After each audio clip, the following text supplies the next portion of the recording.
Mi nombre es Washington Castillo, soy afiliado a la Juventud Comunista cuando tenía 15 años, así un poco fue mi trayectoria. Después, durante la dictadura me tuve que exiliar porque fui requerido, pasé a vivir un tiempo en la Unión Soviética y luego fui designado voluntariamente a la República de Nicaragua en el momento que se estaba desarrollando o terminando la insurrección y empezando la reconstrucción de la nueva Nicaragua. Junto con ese grupo iba el compañero caído en combate Memi Altezor, que muchos de ellos lo deben de reconocer, que también era oficial de la Fuerza Armada de Cuba, empieza a ser uruguayo.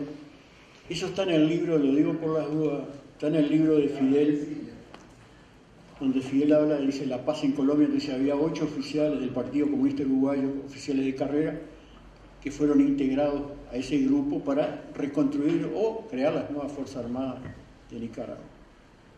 Bueno, allí cumplí diferentes funciones, estuve hasta el año 85. Es otro tema aparte, otra charla. Después de volver al país me integré a la Comisión de Defensa con nuestro querido compañero, el general Licandro, el general. Tuve un tiempo en la Comisión de Defensa del Frente. Bueno, hasta ahí, compañero, era un poco presentarme para que no llegué de una nave espacial acá y hablar de cosas que no. El tema que nos convoca hoy es un tema complejo, no es un tema fácil, ¿no? Y además existe una serie de prejuicios sobre ese tema en la población con una lógica. Las Fuerzas Armadas uruguayas, parte de esas Fuerzas Armadas y algunos integrantes de las Fuerzas Armadas, torturaron, desaparecieron, hicieron cosas que mancharon el uniforme artiguista y por lo tanto, es decir, eso tiene un prejuicio, tenemos de fondo el ruido. Entonces, eso crea un prejuicio también en la sociedad y en algunos compañeros que les es muy difícil superarlo. No obstante, yo de lo que voy a hablar, mi exposición va a estar referida solamente, porque además el tiempo no lo permite, solamente a la política militar de defensa nacional y el rol de las Fuerzas Armadas. Como decía él, la otra parte, la parte del imperialismo y las Fuerzas Armadas, tácitamente lo vamos a ir dando. Y si quieren hablar del imperialismo, podemos hablar del tiempo que estuve en Nicaragua, cómo actuó el imperialismo con Nicaragua, cómo fomentó la contra, cómo quemaba cañaverales, cómo mataban a los alfabetizadores. Todo lo que hizo la contra fue terrible y eso era porque Estados Unidos era quien avalaba todo eso. Y esa es la cara perfecta, o sea, la cara primera del imperialismo. Pero por lo tanto, yo quiero explicar un poco el tema de lo que sería el rol de la Fuerza Armada. Estamos hablando del rol de la Fuerza Armada en un gobierno popular, porque las Fuerzas Armadas naturalmente se van a subordinar al poder político, ¿no? Y generalmente van a defender los intereses de la clase que está en el poder. Y generalmente lo han hecho así en muchos casos hasta ahora. Inclusive la policía también pasa eso. Y yo no voy a hacer apreciaciones por ejemplo, de la cantidad de medios, de fuerzas, de la cantidad de personal que tienen que tener las Fuerzas Armadas.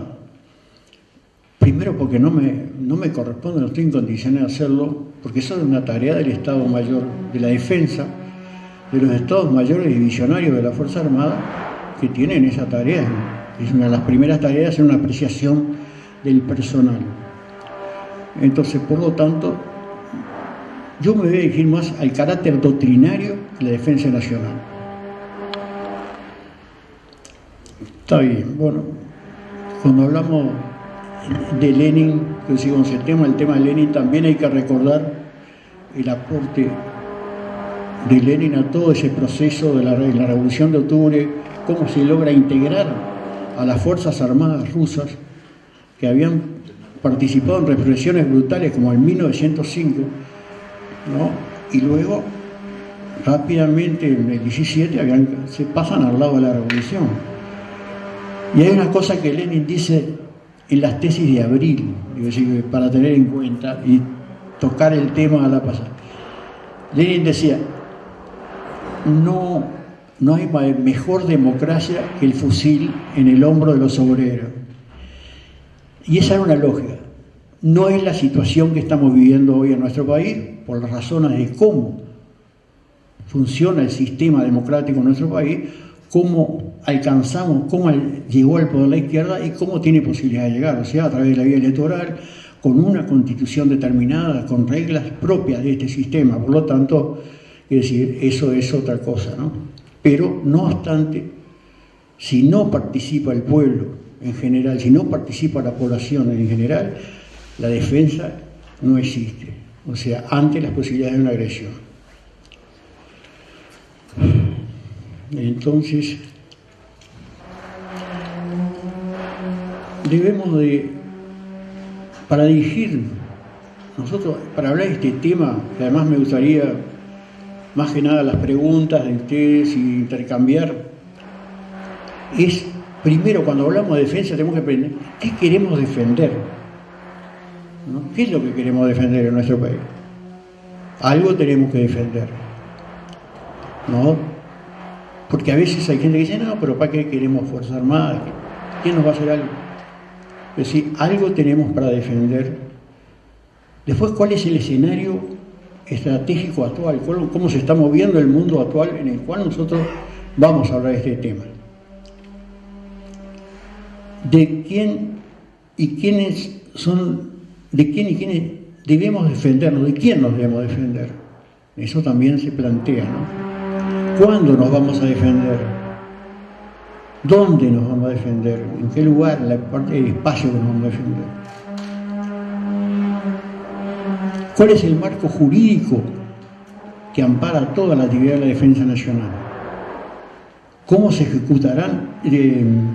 ¿Quiénes institucionalmente tienen el deber de ejecutar la defensa? ¿Quiénes son los que van a defender el país? ¿O quiénes somos los que vamos a defender el país? También vamos a ver quiénes somos, pero vamos a ver cómo se ejecutarán esas acciones de defensa, por lo menos una continuidad de entender el proceso de esa defensa, ¿no?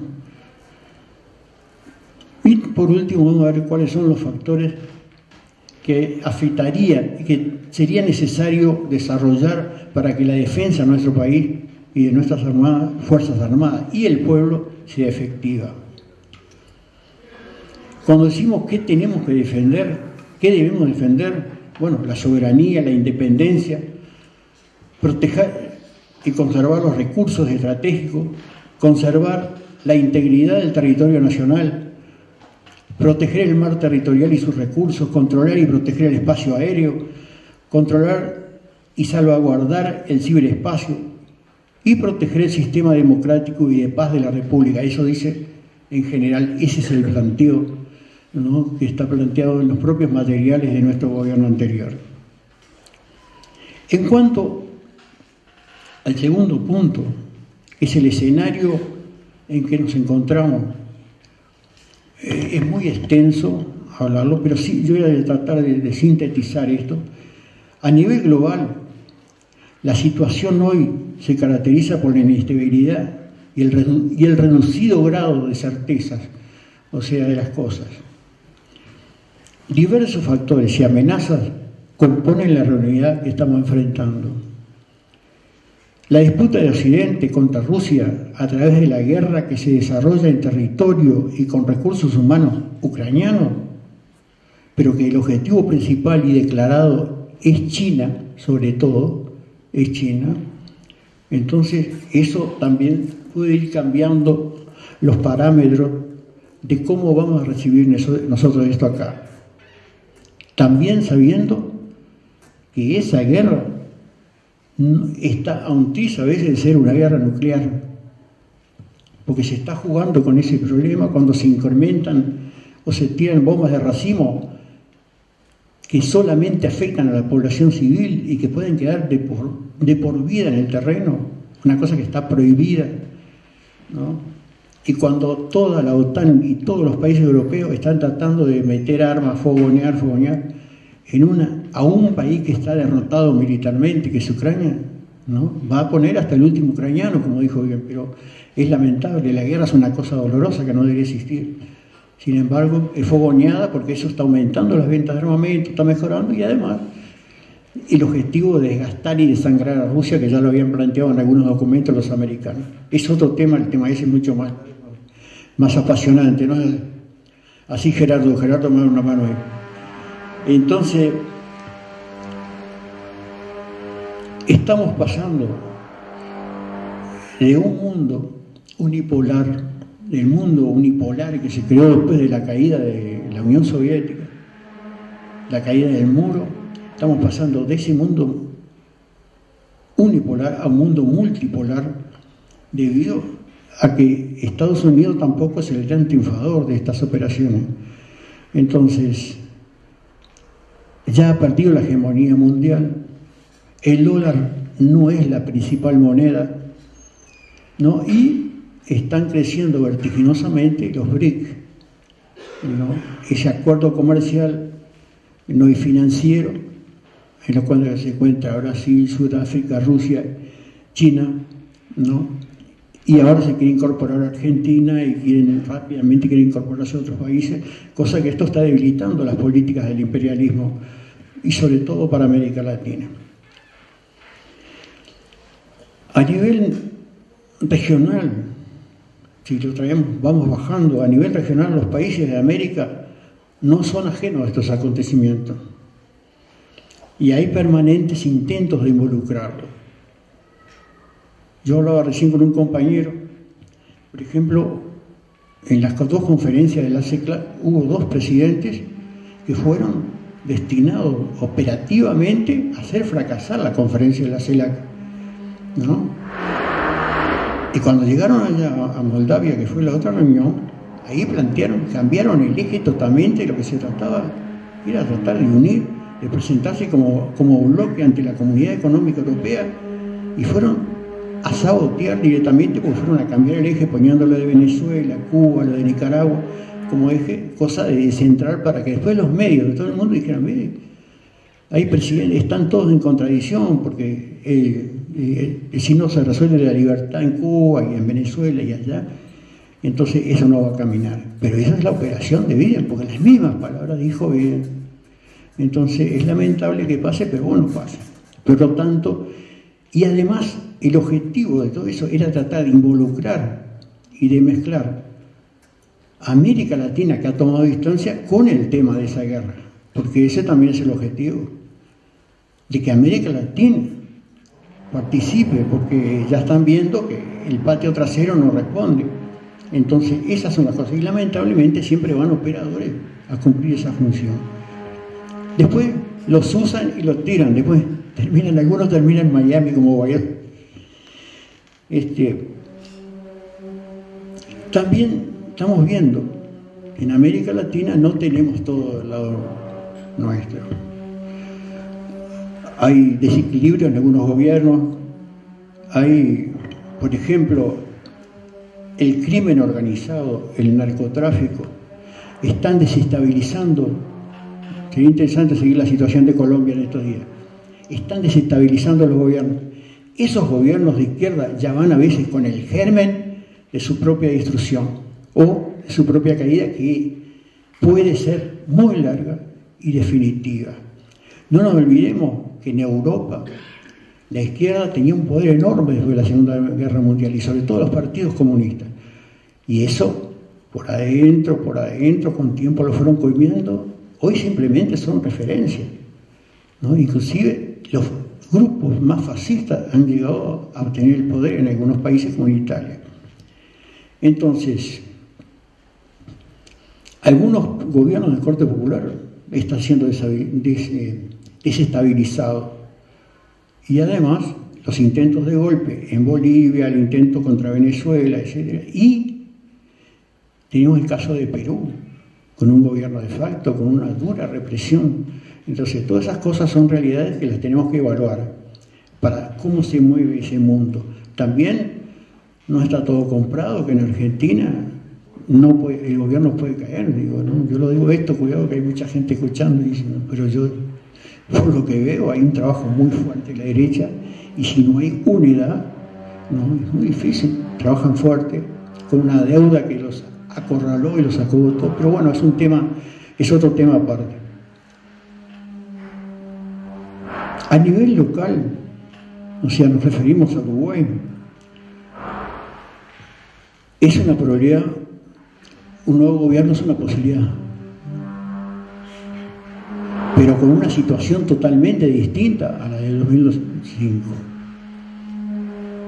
Porque esta nueva realidad, este nuevo gobierno deberá tener muy en cuenta los posibles desafíos y esas virtuales amenazas que estamos viendo, de que se va a trasladar hacia el patio trasero todas esas cuestiones, porque siempre necesitan tener poder, y sobre todo Estados Unidos. Y ahí pasamos al tercer punto, no de los que estamos estudiando. ¿De quién y de quiénes nos debemos defender? Hay que ser claro, las sinceras opiniones de la señora jefe del Comando Sur, la general Laura Rechazo, porque eso es lo que tienen los gringos, siempre dicen de que nos van a matar, nos avisan antes, donde descaradamente y sin tapujos nos recordó que aunque la doctrina Monroe tiene exactamente 2 siglos de fundada, aún está vigente para nosotros. Y desde 1823 a la fecha nos dejó claro que América sigue siendo para los americanos. Y no anduvo con eufemismo ni nada, sino que dijo, sin tapujos, vuelvo a repetir, el cobre, el litio, el oro, el agua, el petróleo, las tierras raras son nuestras. Y se refirió a que son de Estados Unidos, porque eso es, cuando ellos hablan así, los gringos la tienen clara. Entonces, por lo tanto, tenemos que tener eso en cuenta, ¿no? Y si queremos, podemos desarrollar mucho el imperialismo en todas sus claves, pero esta es la muestra más evidente. Y además, cuando quien dice eso, no es un abogado, un político americano, alguno que anda por ahí, no, es un militar. Cuando un militar habla esas cosas, está hablando de temas bélicos, está hablando de la guerra, para alcanzar sus objetivos. Ella es la jefa del Comando Sur, el comando que maneja todo el sur de nuestra América, nuestros países. Tienen los medios de desembarco, tienen todo. Y además la tienen claro. Si el gobierno de Estados Unidos le dice, su gobierno lo va a hacer por sus intereses.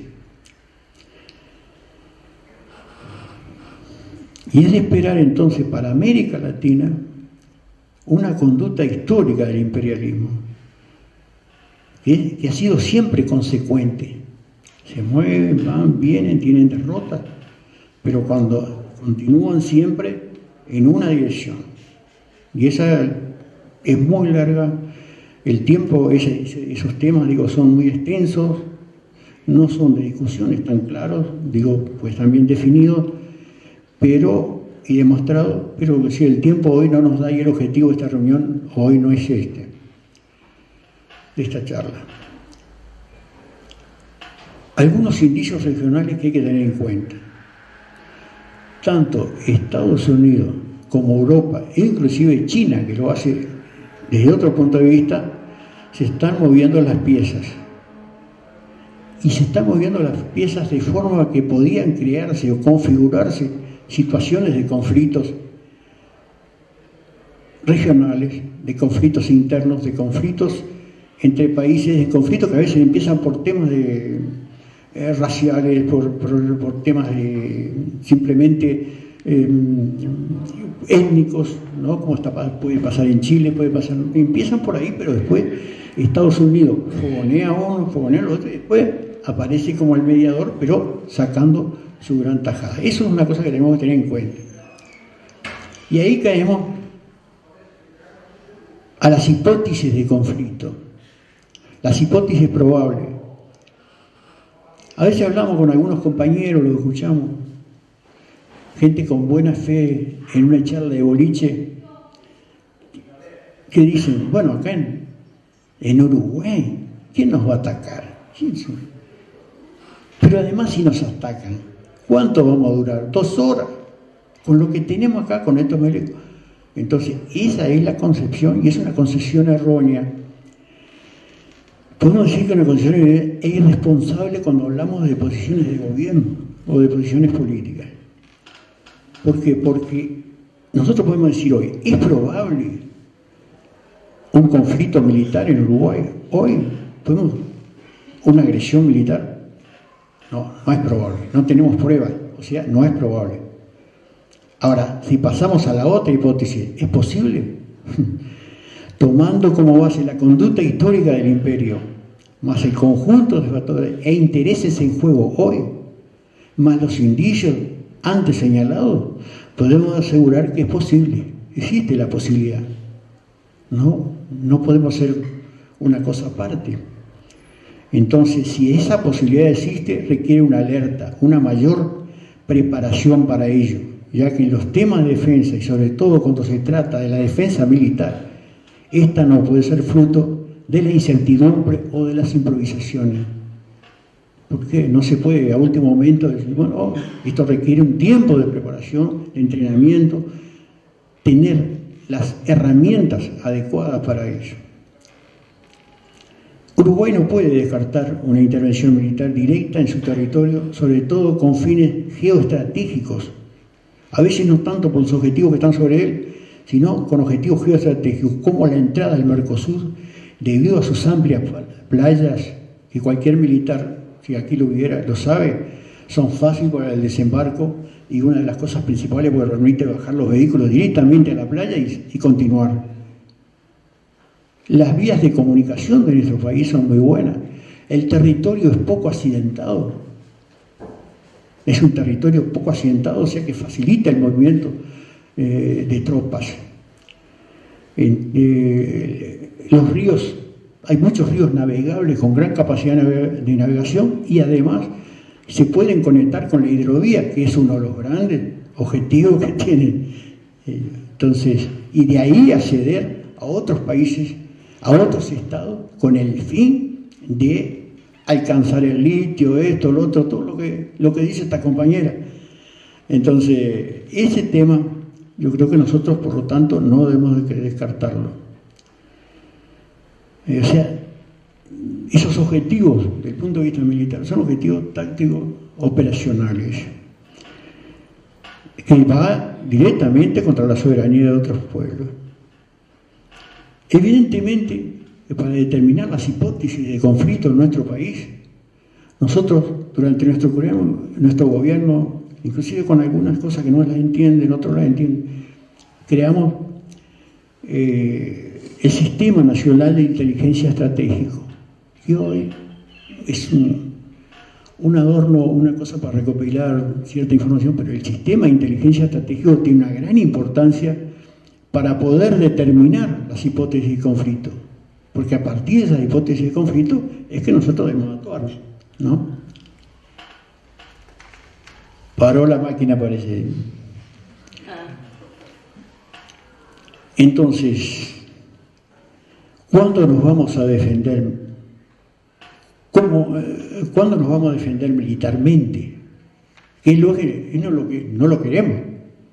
Porque no supongo que alguien quiera la guerra, salvo los que la miran como un partido de fútbol. Hay gente que ahora mira esta guerra de Ucrania y esto, a ver si le ponen allá, si se cambian el técnico. No, atrás de cada tanque, en cada tanque, hay 3 o 4 tripulantes, de ambos lados, son seres humanos, ¿no? En un transportador blindado van 8 a 10 personas, seres humanos, con familia, con hijos, ¿no? Y un dron o un cohete o un proyectil de artillería los puede destruir y mueren todos de la forma más horrible, porque mueren quemados.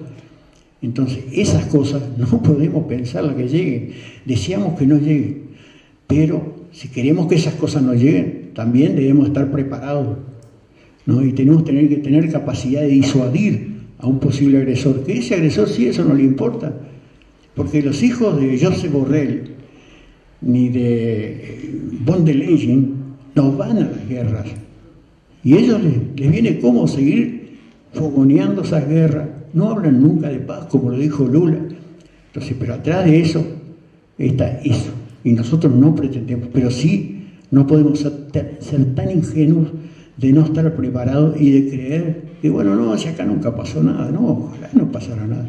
Pero si vemos que andan dando vueltas por acá alrededor, la Laura dice eso, entonces tenemos por lo menos tener una idea de prepararnos. ¿Dónde nos vamos a defender? Estoy salteando algunas cosas para no aburrir, digo, porque el tema, además yo digo, disculpen algunas cosas, la terminología, como estamos hablando de temas militares, no tengo más remedio que a veces adoptar una terminología propiamente militar. No, pero se entiende, y lo que no se entienda, por favor, me lo dicen. ¿Dónde nos vamos a defender? Nosotros tenemos, esto ya está entrando en lo táctico operativo, pero nosotros tenemos la defensa de nuestro país, corresponde ejecutarla en todos los espacios que tiene el territorio nacional, que son patrimonio del Estado uruguayo. El marítimo, el terrestre, el aéreo, y específicamente en el terrestre, tanto en las zonas urbanas como en las zonas urbanas. Inclusive yo había leído algunas cosas del papá de la compañera Petri, donde hacía una gran importancia de la defensa de los centros urbanos como una forma de quebrar la defensa de un agresor, ¿no? Y tratar de dispersar y desgastar un agresor generalmente superior. Nosotros tenemos que pensar siempre que el agresor para nuestro país va a ser superior. Entonces, y para esa defensa deben de estar dedicadas todas las fuerzas y medios que tiene el país, por lo menos dedicarle a que sea creíble y sea confiable. ¿Cuál es el marco jurídico actual? Que además lo creamos nosotros, pues no había nada. Bueno, por supuesto la Constitución de la República, la Ley Marco 18.650 del 19 de febrero del 2010, sus decretos reglamentarios, la Ley Orgánica de la Fuerza Armada, también creada por el gobierno anterior, del 27 de junio del 19, la Ley de Inteligencia Nacional, que no había. Cuando todos los países tenían la agencia, necesitamos un lugar donde centralizar la información de inteligencia y sobre todo la actividad exterior contra nuestro país para defenderlo.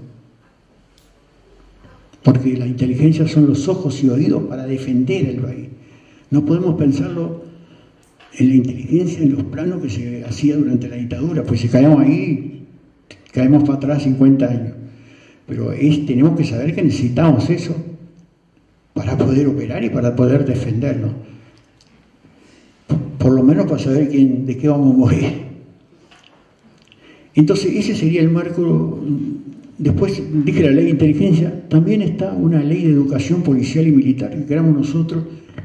Y esto es importante porque algunos compañeros cuestionan de que, bueno, cómo estudian la Fuerza Armada, qué estudian, qué cosas no estudian. Bueno, eso está muy bien definido. Si no se ha cumplido, es porque el poder político no pudo aplicar estas cosas, o no quiso, o dudó. Y ahora voy a explicar después una cosa sobre esto.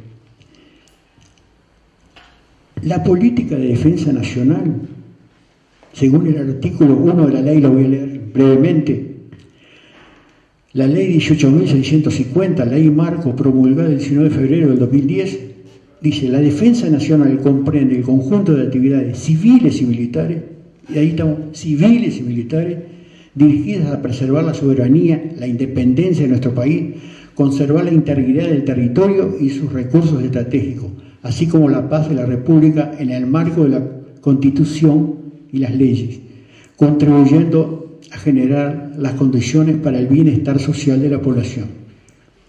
Eso es el concepto que está en la ley. Pero es importante destacar, cuando decimos civiles y militares, y vamos a ir entrando un poco al tema que yo quiero centralizar, que es la participación de la población en la defensa como un requisito sine qua non para lograr por lo menos disuadir a un adversario de mayor tamaño. Después dice la política, después del artículo dice, la defensa constituye un derecho y un deber.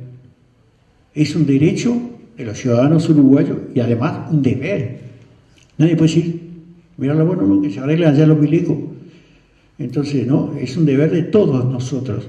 Y por lo tanto, eso requiere que el conjunto de la ciudadanía, en todas sus formas y en los términos que establece la Constitución de la República y en las leyes, como decía anteriormente, es un bien público que hay que defender.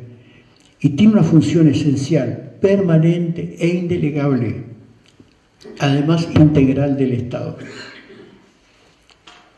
¿Cómo voy en el tiempo? Decime, para no pasarme. 11:37. 11:37. Van 37 minutos. Ah, bueno, está, voy a tratar de apurar.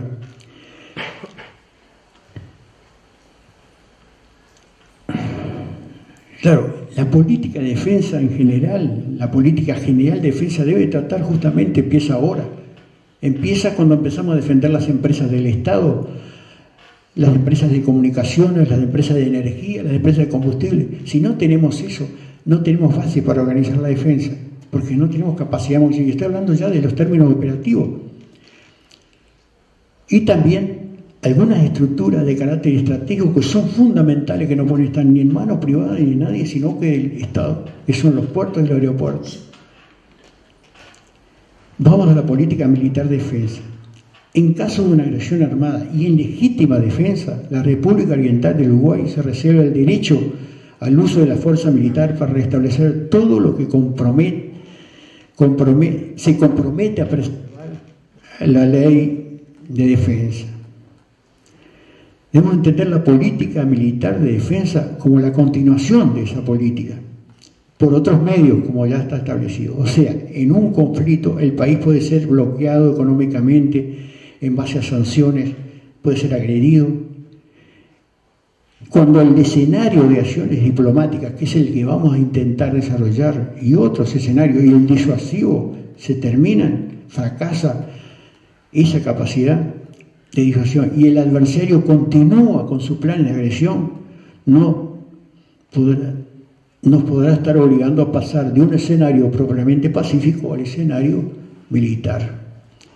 Por lo tanto, en tiempos de paz se deben de elevar los grados de preparación, equipamiento y instrucción del componente militar, así como la construcción de vías de comunicación, infraestructura que en principio estén relacionadas con el desarrollo del país, pero que sean acordes con las principales líneas de acción de la defensa militar. También se debe crear una base logística de equipamiento, alimentación, amunicionamiento permanente que asegure la sobrevivencia ante un eventual bloqueo. ¿Quién debe de conducir la defensa nacional? La guerra, como decíamos anteriormente, como la continuación de la política, tiene objetivos políticos y económicos. Por lo tanto, quienes deben de conducir la defensa nacional y la defensa militar, la guerra propiamente, ¿no?, es el poder político. Y aquí voy a hacer un punto, porque a veces dicen los civiles. Está bien, pueden ser, porque son civiles. Pero no olvidemos que Bordaberry fue civil, ¿no? Que Terra era un civil. Sin embargo, dieron golpes de Estado cruentos y manejar. Por lo tanto, eso no implica que son más golpistas, menos golpistas. Pero sí, las fuerzas, el poder político es quien debe definir eso. Porque cuando se activa un sistema de defensa, y sobre todo de defensa militar, entran en juego 4 elementos fundamentales, que son el económico, el de información y desinformación, el diplomático y el militar como una parte. Pero ¿quién tiene la capacidad de unir esos 4 elementos? Es el poder político. Por lo tanto, queremos reafirmado ante cualquier cosa, que en todo tiempo las Fuerzas Armadas se deben de subordinar al poder político. Y ya paso rápidamente, ¿cuáles son los órganos de conducción de la defensa nacional? Bueno, el Poder Ejecutivo, el Poder Legislativo, el CODENA, o sea, creado por nosotros, el Consejo de Defensa Nacional, que está integrado por todos los ministros, inclusive puede ser integrado por algunos actores privados, si el gobierno considera que deben de participar en el caso de la defensa. Y también otro elemento es el ESMAD, el Estado Mayor de la Defensa, que depende del Ministerio de Defensa Nacional y está integrado por los comandantes, por el jefe del ESMADE, los oficiales del Estado Mayor de la Defensa, los jefes de las regiones, de las divisiones de ejército y otros oficiales que estimen necesario participar en el Estado Mayor para asesorar, planificar, ¿no? Y conducir. Ojo, los Estados Mayores no tienen mando, los Estados Mayores son órganos asesores, ¿no? Fundamentales, pero son asesores. Quien toma la decisión es el jefe, el comandante político o el comandante militar. ¿En qué plano se mueve esta defensa? Se mueve en 4 planos fundamentales. No me quiero extender acá porque empieza a complicarse con la terminología, pero igual. Hay un plano estratégico, político estratégico. O sea, es quien determina qué objetivos defender, generales, políticos, económicos, ¿no? Y ahí están involucrados los ministros, y justamente es el gran trabajo del CODERA. Después pasamos al estratégico militar. Este segundo nivel debe contribuir a alcanzar los objetivos de la política militar de defensa, o sea, los objetivos operacionales propios de las Fuerzas Armadas. Esto involucra directamente al ministro de Defensa, a los jefes del Estado Mayor y a los comandantes de las Fuerzas Armadas. Ya vamos bajando. Otro nivel es el estratégico operacional. Este tercer nivel, donde se debe planificar, conducir y sostener las operaciones militares para alcanzar los objetivos fijados por la estrategia militar. En sí define cómo se van a desarrollar las operaciones y será el nexo entre lo operativo y lo táctico. Aquí participan el jefe de operaciones del ESMAD, de los comandantes de los mandos conjuntos y el mando superior de las Fuerzas Armadas. En lo táctico, que es el cuarto nivel, corresponde a las capacidades militares para alcanzar objetivos operativos determinados por el nivel anterior. Aquí están involucrados los comandantes tácticos que asegurarán la utilización conjunta y coordinada y eficaz de las fuerzas terrestres, navales, aéreas, así como su despliegue en forma y empleo de combate. Entonces, por lo tanto, ¿quiénes institucionalmente deben asumir la defensa militar? En primer lugar son las Fuerzas Armadas, como el componente militar de la defensa, organizadas, equipadas, instruidas y entrenadas para ese fin, con el conjunto de la población movilizada a través de los diferentes niveles de la reserva y de las milicias creadas por el Poder Ejecutivo, reguladas a partir del numeral 15 del artículo 85 de la Constitución. Ustedes saben que en nuestro país el numeral 15 del artículo 85 de la Constitución habilita a que el Poder Ejecutivo, ¿no?, y el Parlamento lo avale, se creen milicias para la defensa, o sea, la integración de la población para la defensa nacional, que eso es una de las cosas fundamentales. En este tema tenemos que ser, porque acá está el planteado, el otro día he escuchado a un coronel plantear un tema ahí en el Frente Amplio, el tema de la tecnología, dice no, porque si aumenta la tecnología, no comparto eso, el tema de la tecnología es la que nos va a dar que tenemos que bajar la cantidad de miembros de las Fuerzas Armadas. Entonces, el Uruguay con tecnología, nosotros compitiendo a los niveles de una carrera armamentística, no estamos en condiciones. Y el otro principio básico es dar prioridad a la integración y la movilización de la población. Ese es el que nos vale a nosotros. Porque el primero, nosotros podemos aprender, conocer, dominar la tecnología por parte de muchos oficiales de las escuelas, pero empezar a comprar tecnología para competir, no terminamos más. Hay que vender hasta la última vaca. Entonces, porque hasta los estancieros van jodido con él. Entonces, después, yo estoy apurando un poco. El papel de las fuerzas del Ministerio del Interior, que nadie lo habla de esto en la defensa, pero como estoy en el interior me corresponde. En un sistema integral de defensa y seguridad, las fuerzas policiales, la Dirección Nacional de Información e Inteligencia policial, las unidades de designación especial, o sea, tropas especiales, deben cumplir un importante papel en mantener el orden interior, detectar y neutralizar grupos urbanos de información, sabotaje y terrorismo infiltrado o colaboradores del enemigo dentro del territorio.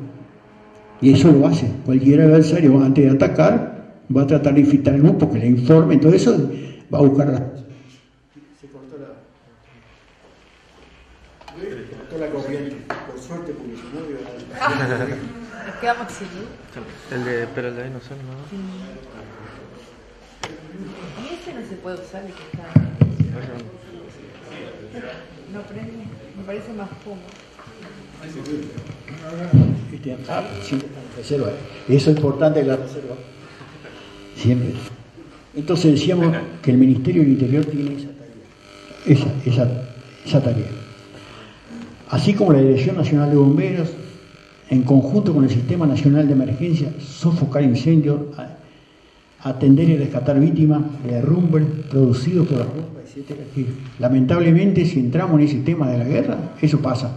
No queremos, ojalá nunca viéramos en nuestro país el fuego de una bomba, pero bueno, si pasara, tenemos que estar preparados para ello. Entonces, yo voy a saltearme un tema porque veo que el tiempo me está llevando y quiero que los compañeros participen a mí. Las Fuerzas Armadas tienen tareas principales, permanentes, tareas de defensa y seguridad interna que no debemos de confundir con el orden interior, y tareas subsidiarias, que son tareas que por el artículo 20 de la ley de defensa, de la ley de marco de defensa, el Poder Ejecutivo habilita a las Fuerzas Armadas a hacer algunas actividades desde el punto de vista de construcciones, etc. Esas tareas principales podemos dividirlas en dos tareas, la del tiempo de paz y tiempo de guerra, pero fundamentalmente son las tareas que casi todas Fuerzas Armadas hacen. Yo esto lo estoy obviando, lo estoy cortando para no extenderme en este tema. Hay algunas tareas, por ejemplo, subsidiarias, que no deberían hacer las Fuerzas Armadas uruguayas, que son las tareas de protección de los centros carcelarios, son las tareas de aduaneras u otras tareas que le van metiendo para comodidad, salvar a algunos políticos, salvar su situación. Pero realmente eso distrae la acción de la Fuerza Armada, consume energía, consume el trabajo, y por lo tanto, y además son tareas propias de otros ministerios. Inclusive lo del orden interior.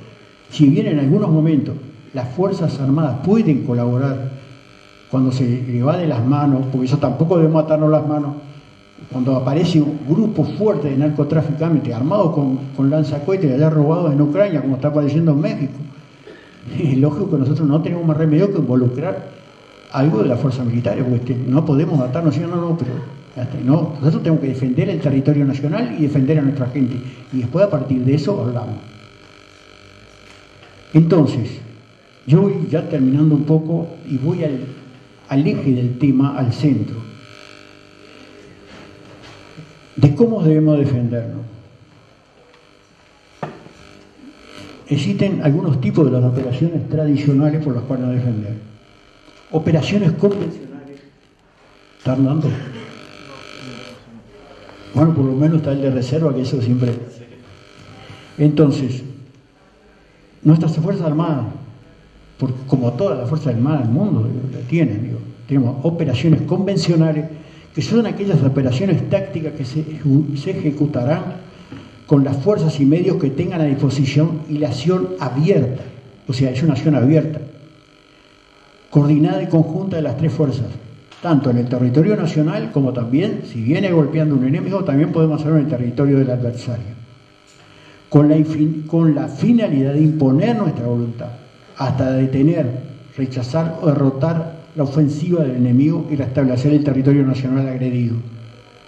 Después hablamos, y aquí vamos ya un poco al tema, al centro, que es el de la participación popular, las operaciones no convencionales. Por doctrina de hace muchos años, las Fuerzas Armadas uruguayas tienen, en caso de que las líneas de defensa territorial sean superadas por las tropas del enemigo a la ofensiva, y y ese enemigo prospere en la profundidad del territorio, las fuerzas a la defensiva se replegarán organizadamente, en forma escalonada y gradual, a posiciones ventajosas y seguras, para pasar a operaciones de guerra no convencional, activando un sistema de operaciones de resistencia nacional, previsto en los reglamentos R10.1 y el R110.2, que es un reglamento limitado, se imprimieron 150, yo tuve alcance de uno, ¿no? Es reservado totalmente, no se encuentra en cualquier lado.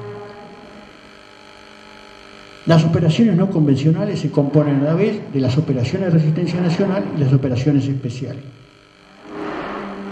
¿Qué son las operaciones de resistencia nacional? Se pueden interpretar como el conjunto de acciones militares y no militares que en el marco de la defensa ante una agresión militar externa se desarrollarán selectivamente en el territorio nacional ocupado con el apoyo e integración de la población, formando así los grupos militares de resistencia nacional. O sea, esos grupos de resistencia nacional están previstos que se forman con población civil, que puede ser voluntaria, que puede ser llamada, que puede venir los sindicatos, pueden venir los estudiantes, eso está previsto en ese reglamento. No quiere decir que eso esté perfecto y que no tenga una segunda intención, pero bueno, ese es lo que está escrito, ¿no? Estos civiles se integrarán a esas, que operarán sobre todo en las zonas urbanas, ¿no? Y algo en la rural, pero fundamentalmente en las zonas urbanas. Serán de 3 a 5 integrantes de sus equipos. Su trabajo será clandestino, o sea, trabajarán de forma clandestina dentro de la ciudad. Su armamento será un armamento ligero que le permita salir de operaciones rápidas y sobre todo tendrán gran capacidad de evasión, de hacer una acción y poder replegarse, para ir desgastando al adversario. ¿Cuáles son las misiones de estos grupos? Primero, desarrollar la guerra irregular o guerra asimétrica que conocemos, Vietnam, todos los países que desarrollan, sobre todo, no me refiero a Nicaragua, porque Nicaragua fue, por ejemplo, una guerra para conquistar el gobierno, pero me refiero cuando fueron países que fueron atacados como Vietnam, ¿no? Y en el caso de Afganistán, aunque no compartamos los talibanes, pero sí aplicaron bien clarito lo que es una guerra asimétrica, ¿no? Porque justamente un individuo con un fusil automático del año 60, con las municiones en el bolsillo, lograron detener al ejército, y en moto, ni siquiera un tanque, ni aviones, ni drones, ni carajo. Entonces lograron detener y hacer correr al ejército más poderoso del mundo, o sea, por la forma de guerra. Entonces, ¿cuál es el objetivo de estas operaciones que van a hacer esos grupos? Prolongar la lucha por tiempo indefinido, buscando desgastar y desorganizar al enemigo, impedir el libre uso del territorio ocupado, ganar tiempo hasta que las fuerzas regulares puedan recuperarse y recuperar sus capacidades ofensivas, mantener e intensificar el espíritu de resistencia nacional y preservar la unidad nacional.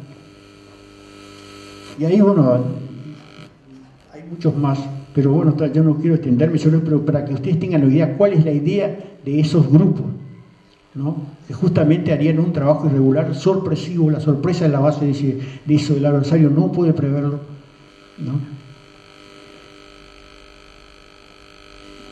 Por último, estoy tratando, nosotros qué medidas como gobierno eficaces tendríamos que tomar para la defensa.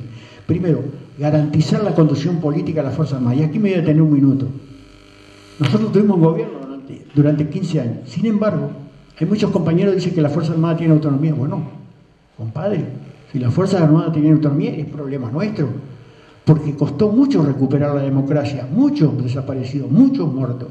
Sin embargo, estamos ahora hablando igual a igual y aceptamos que nos metan la pesada, ¿no? Por ejemplo, hubo un caso en que Manini era el jefe de las Fuerzas Armadas y fue a hablar a 25 de agosto y ahí dijo, por ejemplo, que no sé, que no le gustaba, que no le alcanzaba la plata, que no sé cuánto, que necesitaba esto. No, un militar no puede estar diciendo esas cosas. en un acto público el 25 de agosto. Entonces, ¿cuál es el tema? Que nuestros compañeros los trataban de igual a igual. No, los militares no son actores sociales ni políticos, son subordinados al poder político.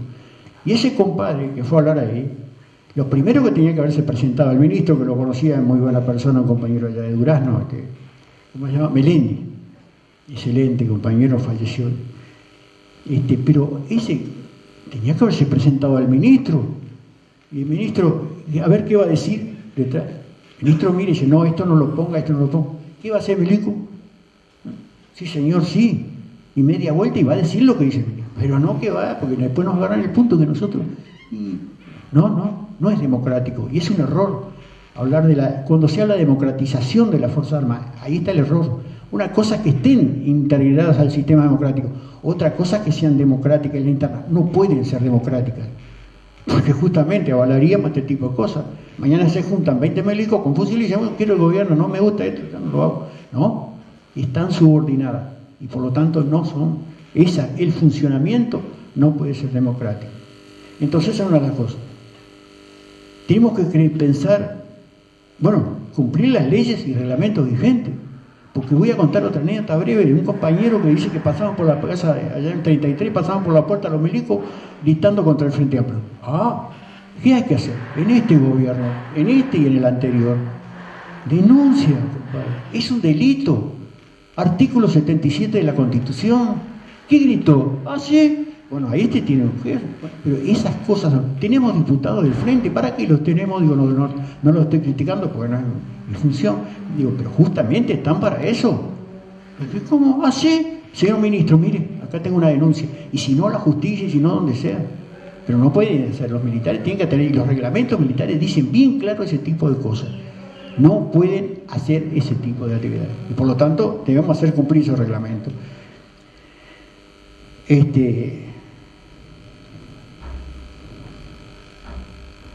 Yo planteo, hay una cosa, es muy importante formar a los oficiales y debe ser de forma obligatoria en las políticas de defensa de los derechos humanos, y eso está en la ley 19.188, que es donde habla de la educación de los policías y los militares. Desarrollar planes en general para lo nacional, desarrollar planes de acuerdo a la defensa nacional. Hablamos de tener una cultura de defensa nacional, o sea, hay que participar en los cursos del CALEN, hay que preparar cuadros políticos civiles en los temas militares. Eso es fundamental, porque si no, ¿cómo vamos a compartir? Si no, ¿cómo vamos a hablar? El compañero me dice, no, hay que cambiar los reglamentos. ¿Cuál reglamento? No sé, pero hay que saber, si no, ¿qué queremos cambiar? Entonces, educar y reafirmarlos en actos patrióticos legado artiguista. Reunión de los sindicatos, yo estoy diciendo cosas que muchos no le podrían. Reunión de los sindicatos con oficiales de las Fuerzas Armadas para que expliquen cuál es la política de defensa militar, para integrarnos. O sea, si nosotros seguimos con la cultura de los prejuicios, estamos jodidos. Entonces, y también ir preparando la población para la defensa militar. O sea, integrándola a actos donde participemos en conjunto con las Fuerzas Armadas, esta que tenemos. Y hay unos compañeros que han planteado, y me parece, yo lo comparto, de volver, porque si nosotros hablamos de que la población va a participar, pero ¿cómo está preparada? Tiene una preparación, si no va a la muerte, si no está preparada para ese tipo de acciones que no queremos. Entonces, sería importante volver al CIOR, ¿no? Los que no se acuerdan, los que no son muy jóvenes, no saben lo que era el Centro General de Instrucción de los Oficiales de Reserva, donde cualquier civil podía anotarse y hacer un curso como oficial de reserva, ¿no? El tiro ciudadano, que estaba allá en la calle Chimborazo para que practicaran el tiro, y otras cosas. Inclusive algunas formas de enrolamiento voluntario en caso de un conflicto, participar junto con si no es teórico, si no tenemos la formación y la preparación previa, no podemos enfrentar esa situación. O sea, vamos a ir, es esto que me dan, no sé cómo funciona. Entonces, eso es. Participación conjunta en apoyo de desastres con las Fuerzas Armadas, por ejemplo, la población junto con las Fuerzas Armadas, estudiantes, obreros, eso es importante. Yo corté un poco acá y voy a hacer las conclusiones breves. es fundamental la preparación y la integración de la población para la defensa. Reafirmar la doctrina de defensa nacional para correr la doctrina de la seguridad nacional que trataron de meternos los americanos.